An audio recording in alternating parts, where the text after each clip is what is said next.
नमस्कार प्यारे बच्चों, आप लोग कैसे हो। आई होप आप लोग मस्त होंगे, स्वस्थ होंगे तथा अपनी पढ़ाई को मन लगाकर कर रहे होंगे। मैं नीतीश भैया आप सभी का स्वागत करता हूं फिर से यूरोप में राष्ट्रवाद के लास्ट वीडियो में। आज हम लोग पढ़ने वाले हैं यूरोप में राष्ट्रवाद के दीर्घोत्तरीय प्रश्नों को, जो बिहार बोर्ड परीक्षा में कई बार पूछे जा चुके हैं और सीधे सीधे इसके पूछने की कई बार संभावना भी है। तो चलिए वीडियो को बिना देर किए हुए शुरू करते हैं। आपका पहला प्रश्न है, यूनानी स्वतंत्रता आंदोलन का संक्षिप्त विवरण दें। इसका उत्तर होगा, यूनान 15वीं शताब्दी से तुर्की यानी ऑटोमन साम्राज्य के अधीन था।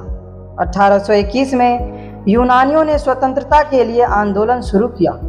इस आंदोलन में यूरोप के कई बुद्धिजीवियों और कवियों का समर्थन दिया गया। इंग्लैंड, फ्रांस और रूस ने भी यूनान की सहायता की। अंततः 1829 ईस्वी में यूनान को स्वतंत्र राष्ट्र के रूप में मान्यता मिल गई। दूसरा प्रश्न, राष्ट्रवाद के उदय के कारणों एवं परिणामों की चर्चा करें। इसका उत्तर होगा, राष्ट्रवाद के उदय के कारण। पहला, फ्रांसीसी क्रांति यानी 1789। दूसरा, नेपोलियन बोनापार्ट की नीतियाँ। तीसरा, औद्योगिक क्रांति। चौथा, उदारवाद और लोकतंत्र का प्रसार। अब राष्ट्रवाद के परिणाम को देखते हैं। पहला, इटली और जर्मनी का एकीकरण हुआ। दूसरा, यूनान जैसे देशों को स्वतंत्रता मिली। तीसरा, राष्ट्रीय चेतना का विकास हुआ। चौथा, यूरोप में लोकतांत्रिक शासन व्यवस्था को बढ़ावा मिला। आपका तीसरा प्रश्न है, इटली के एकीकरण में मेजनी, काबूर और गैरीबाल्डी के योगदानों को बताएं। इसका उत्तर होगा, इटली के एकीकरण में मेजनी, काउंट काबूर और गैरीबाल्डी का महत्वपूर्ण योगदान था। मेजनी इटली का महान राष्ट्रवादी था। उसने 1831 ईस्वी में यंग इटली संस्था की स्थापना की और लोगों में राष्ट्रीय एकता तथा स्वतंत्रता की भावना जगाई। काउंट काबूर सार्डिनिया पिडमाउंट का प्रधानमंत्री था।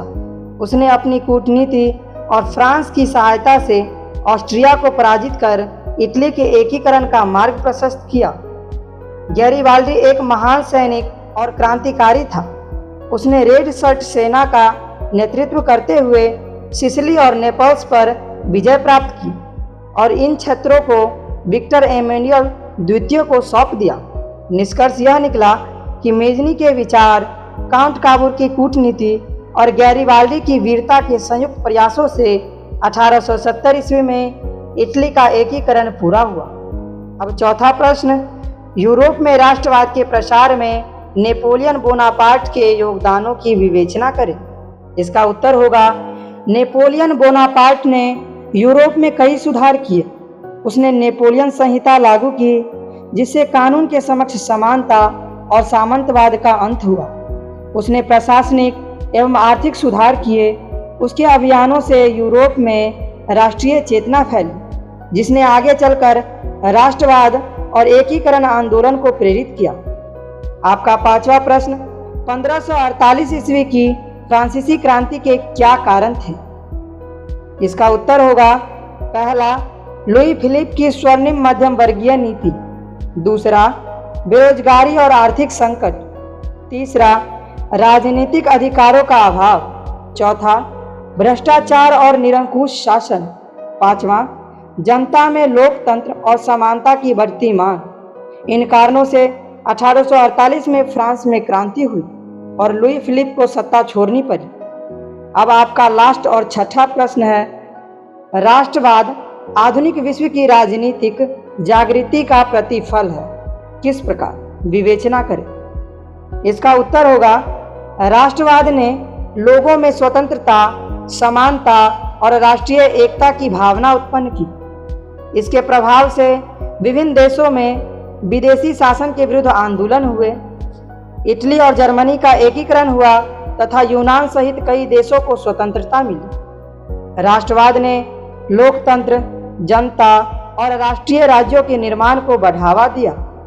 इसलिए राष्ट्रवाद को आधुनिक विश्व की राजनीतिक जागृति का महत्वपूर्ण परिणाम माना जाता है। तो बच्चों, आज हमने यूरोप में राष्ट्रवाद अध्याय के सभी महत्वपूर्ण दीर्घोत्तरीय प्रश्नों को विस्तार से पढ़ा। मुझे उम्मीद है कि यह वीडियो आपकी बोर्ड परीक्षा की तैयारी में बहुत मदद करेगा। अगर आपको यह वीडियो पसंद आया हो तो इसे अपने दोस्तों के साथ ज़रूर शेयर करें और चैनल को सब्सक्राइब करके बेल आइकन को भी दबा दें ताकि आने वाली हर नई वीडियो सबसे पहले आपको मिले। अब आप कमेंट करके ज़रूर बताइए कि अगली वीडियो आप किस अध्याय या किस विषय पर चाहते हैं। आपकी पसंद के अनुसार ही अगला वीडियो लेकर आएंगे। मिलते हैं अगले वीडियो में, तब तक के लिए धन्यवाद।